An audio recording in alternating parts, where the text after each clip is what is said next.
City union பேங்க்ல புதுசா அறிமுகப்படுத்திருக்காங்க 5 டைப்ஸ் ஆஃப் கரண்ட் அக்கவுண்ட்ஸ்.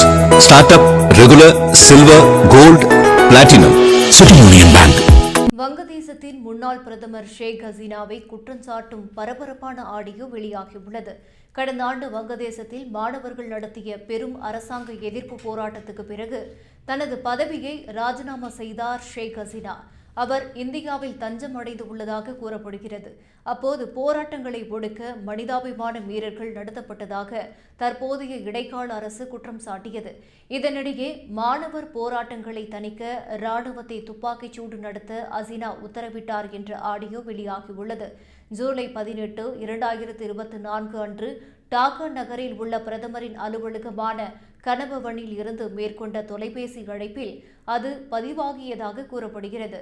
இந்த உத்தரவுக்கு பிறகு டாக்கா முழுவதும் ராணுவ நிலை துப்பாக்கிகள் மூலம் போராட்டக்காரர்கள் மீது துப்பாக்கிச் சூடு நடத்தப்பட்டது.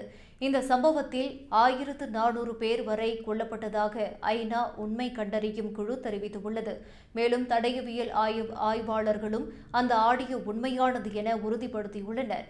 தற்போது ஷேக் ஹசீனா சர்வதேச குற்றவியல் நீதிமன்றத்தில் இனப்படுகொலை குற்றச்சாட்டில் விசாரணையில் உள்ளார். குற்றம் நிரூபிக்கப்பட்டால் அவருக்கு மரண தண்டனை விதிக்கப்படும் வாய்ப்புள்ளது என தெரிவிக்கப்பட்டுள்ளது.